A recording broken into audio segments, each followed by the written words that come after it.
Good morning, everyone. I'm Monique Braxton reporting for NBC News. We have some sad news to report to you this morning. That is that 82-year-old Frank Sinatra has died of a heart attack. Blue-eyed Frank Sinatra was the ultimate legend of his era, with a voice as smooth as silk and a presence that commanded every room. He wasn't just a singer. He was an icon of charm, influence, and mystery. From the dazzling lights of Las Vegas to Hollywood's most exclusive parties, Sinatra spent decades surrounded by the biggest stars in entertainment. But when the final curtain fell in 1998 and old Blue Eyes was laid to rest, something felt strangely out of place. Susan Reynolds confirmed to NBC News tonight that Sinatra indeed died at 10:50 p.m. Pacific time in the emergency room of Cedars-Sinai Medical Center.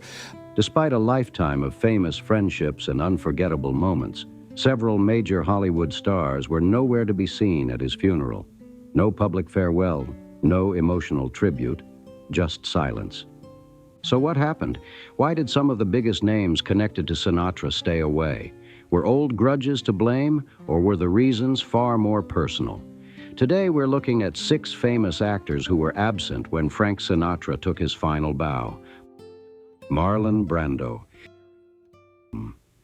As stars like Jack Nicholson, Tony Danza, and Tom Selleck gathered to pay their final respects, Marlon Brando was noticeably absent. Considering the complicated history between the two legends, his absence immediately raised questions.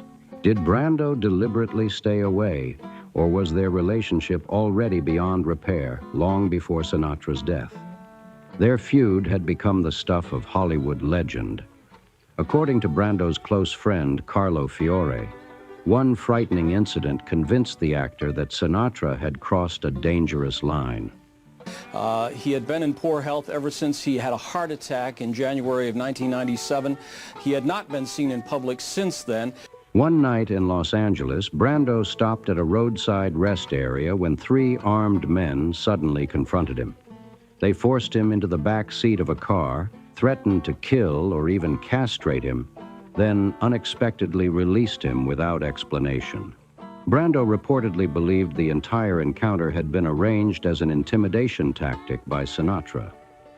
Whether that suspicion was ever justified remains unclear, but it reflected just how deeply the hostility between them had grown.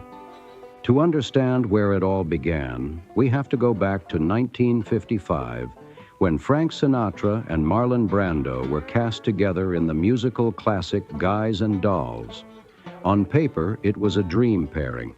Sinatra was one of America's greatest entertainers, while Brando had already revolutionized acting with his intense method style.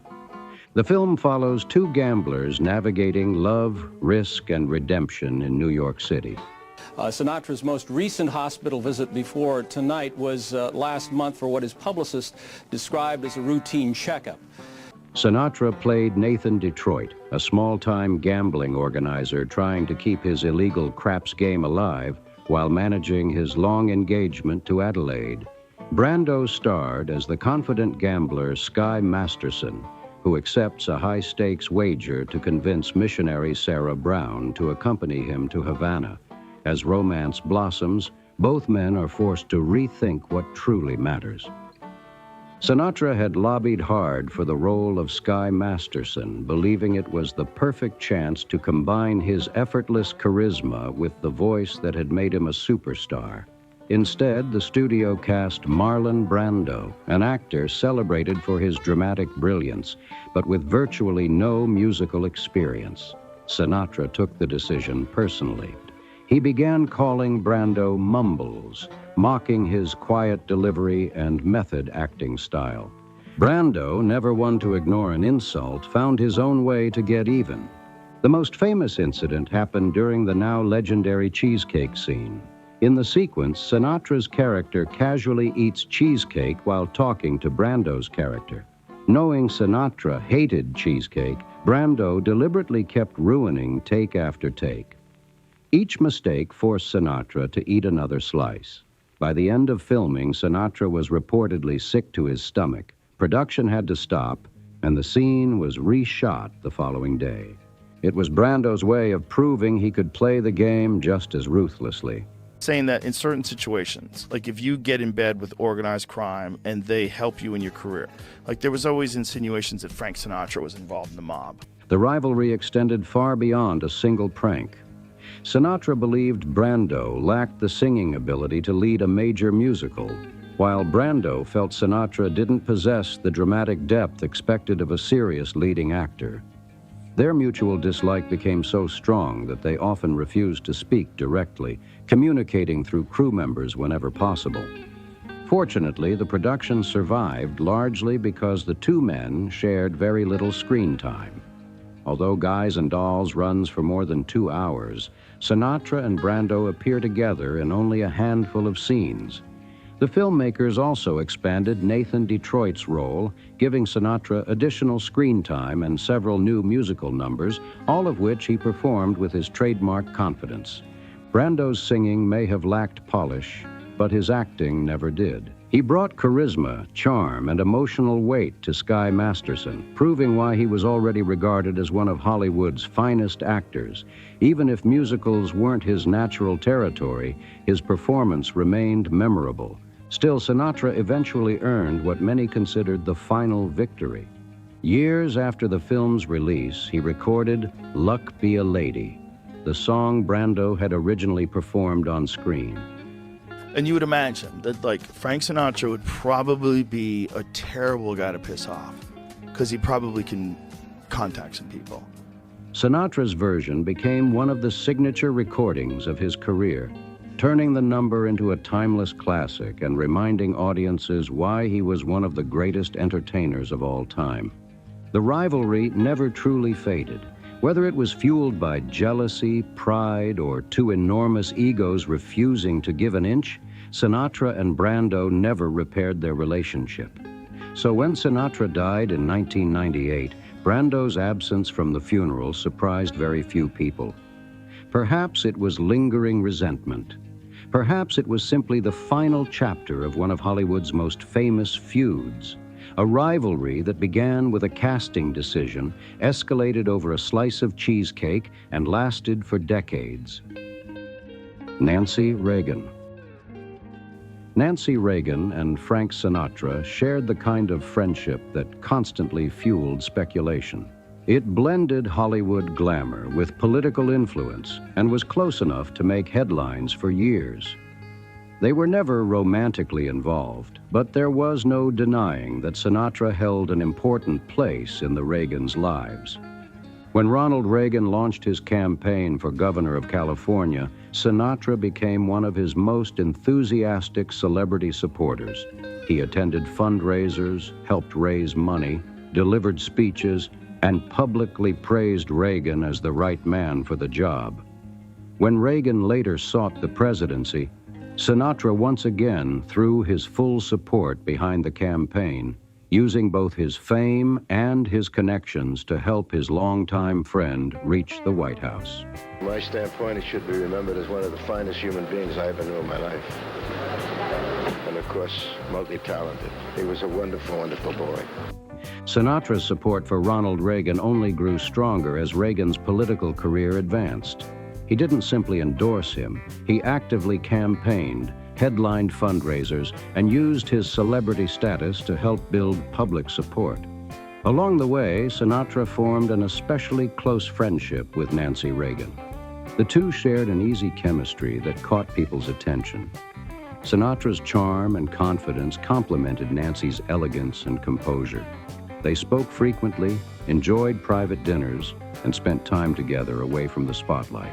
Friends described them as unusually comfortable in each other's company, and before long, rumors began circulating that their relationship might have been more than friendship. Those rumors exploded in 1991 when author Kitty Kelly published a controversial biography claiming Nancy and Sinatra had secretly been romantically involved. Do you think your boiling point is low? Not anymore. It used to be. The book described alleged private meetings and hidden encounters, but offered no definitive proof. Neither Nancy Reagan nor Sinatra publicly addressed the claims, leaving the speculation to grow on its own. Then came an unexpected twist. When Frank Sinatra died in 1998, Nancy Reagan did not attend his funeral. She sent condolences and cited scheduling conflicts, but she never appeared in person. Whether her absence meant anything deeper has never been confirmed, yet it added another layer of mystery to a friendship that had fascinated Hollywood and Washington for years. Were they simply close friends? Most likely. Was there ever something more? No one has ever been able to prove it. Whatever the truth, Nancy Reagan's absence became one of the most talked about no-shows at Sinatra's farewell. Woody Allen. Another famous name missing from Frank Sinatra's funeral was Woody Allen, although in his case the reason was far easier to understand. Frank Sinatra projected confidence and sophistication on stage, but those closest to him often described him as fiercely loyal. He defended friends with remarkable intensity and had little patience for people he believed had betrayed those he loved. Few people understood that side of Sinatra better than Mia Farrow. Although Sinatra and Farrow divorced after their brief marriage in the 1960s, they remained close friends for decades.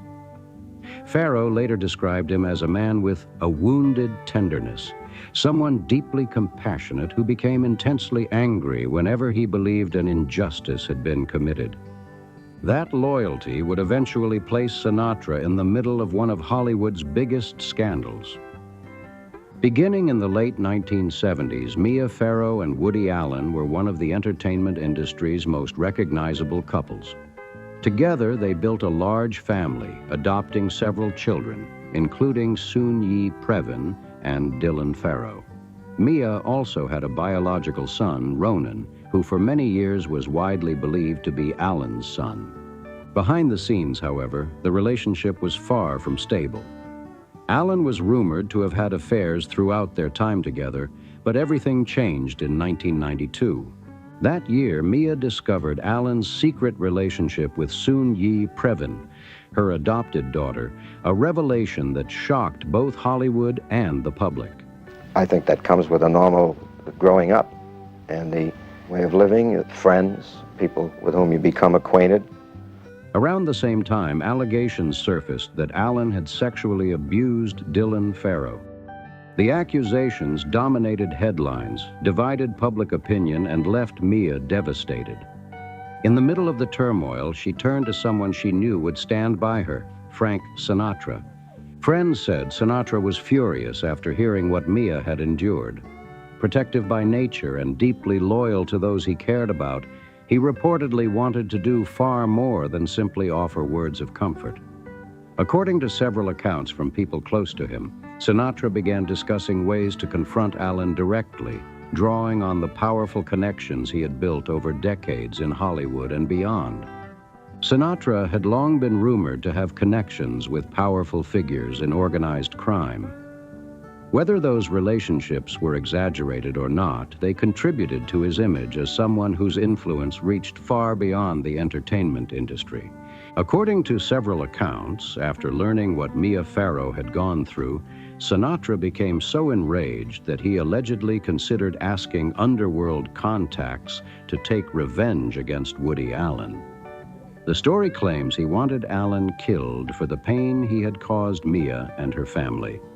The plan, however, never went anywhere. I've always admired people who are gentle and who have great patience. And apparently what I've done is, without knowing it, is I've aped these people and begun to follow that kind of line. As the story goes, the crime bosses refused. Eliminating one of the world's most famous filmmakers would attract enormous attention from law enforcement and the federal government. Whatever loyalty they may have felt toward Sinatra, they had no interest in risking their entire organization over a personal dispute. Whether every detail of the story is true remains impossible to verify, but it illustrates the fierce loyalty that defined Sinatra's character. When he believed someone he loved had been betrayed, he rarely forgave, and he never forgot. Another mystery has kept this story alive for decades. Many people have pointed out the striking resemblance between Ronan Farrow and Frank Sinatra, particularly their piercing blue eyes and facial features. Over the years, Mia Farrow herself has occasionally hinted that Ronan's biological father might actually be Sinatra rather than Woody Allen. No definitive evidence has ever confirmed that claim, and Ronan has never publicly settled the question beyond acknowledging the speculation. Today, Ronan Farrow is an award-winning investigative journalist whose work has exposed some of the biggest scandals in modern Hollywood. Yet the question of his biological father remains one of the entertainment world's longest-running mysteries. Whether Sinatra truly believed Ronan was his son has never been confirmed. But if he did, it would help explain why he reacted so passionately when Mia and her family were caught in crisis. To better understand the conflict, it's also worth looking at Woody Allen's early life. Allen grew up in Brooklyn, describing his childhood as lonely and emotionally distant. He often spoke about feeling disconnected from his parents, claiming there was little warmth or communication inside the family home. According to Allen, meals were frequently silent, and the household lacked the closeness many children experience growing up. He later described his relationship with his mother as particularly difficult, saying she could be harsh and physically punitive. Some biographers have suggested those early experiences influenced his later relationships, though such conclusions remain interpretations rather than established fact. Allen married his first wife, Harlene Rosen, in the mid-1950s after meeting her as a teenager. The marriage quickly deteriorated. Friends recalled Allen's intense competitiveness, even in everyday situations. During one period, he reportedly began studying his wife's philosophy coursework simply because she was taking the class, even hiring a tutor for himself. Even longtime Woody Allen admirer David Evanier has admitted that Allen was often treated surprisingly lightly for his behavior toward women. In Evanier's view, much of that leniency came from Allen's wit. People laughed at his jokes, and in many cases, the laughter overshadowed the controversy surrounding his personal life. But humor couldn't erase the hurt left behind. Evanier noted that Allen never appeared to fully acknowledge the pain Mia Farrow experienced after discovering his relationship with Soon-Yi Previn. Instead, he often seemed detached from the emotional devastation the situation caused. Allen's complicated relationship stretched back decades. While working on What's New, Pussycat? In Paris, he became interested in costume designer Vicky Teal. Allen and the film's director even joked about competing for her affection by buying the best birthday gift. Allen chose a pinball machine hoping to impress her, but on her birthday she accepted a date with another man instead. The rejection reportedly hit Allen hard, and years later he transformed the experience into a scene in his film Manhattan. In 1966, Allen married actress Louise Lasser, even performing 2 stand-up shows on the day of their wedding. Friends believed the couple genuinely cared for each other, but Lasser struggled with depression while Allen remained emotionally distant. Their marriage steadily deteriorated.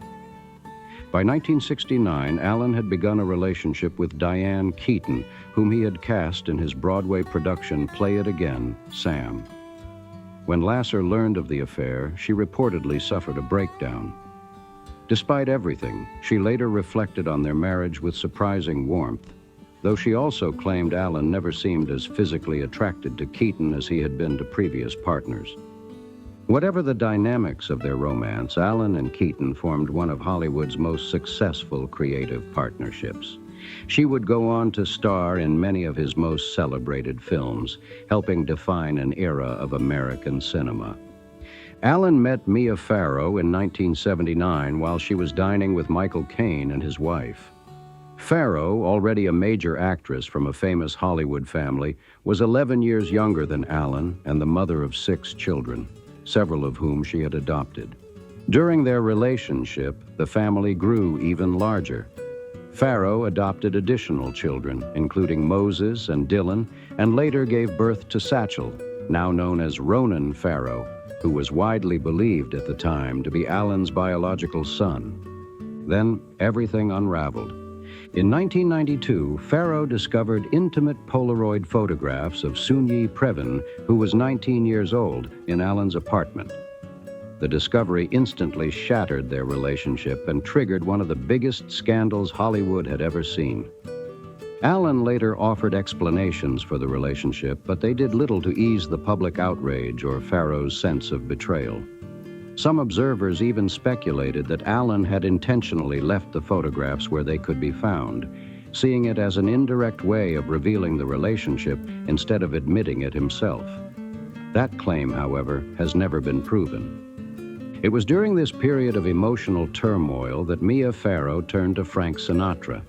What she told him has never been made public, but the timing speaks for itself. Sinatra had always been fiercely protective of Farrow, and now she believed she had been betrayed by the man she loved. If Sinatra also believed the long-running rumors that Ronan Farrow was his biological son, the situation would have felt even more personal. Whatever was said between them remained private, but it helps explain why Sinatra reportedly reacted with such anger toward Woody Allen. Barbra Streisand. Few entertainers have matched the career of Barbra Streisand. Singer, actress, director, producer, and songwriter, she spent more than 6 decades at the top of the entertainment industry, collecting an extraordinary list of honors, including an Emmy, Grammy, Oscar, and Tony Award. Throughout her career, Streisand collaborated with many legendary performers, but one partnership stood out above the rest: her collaboration with Frank Sinatra. The two icons came together on Sinatra's celebrated Duets album, released in 1993.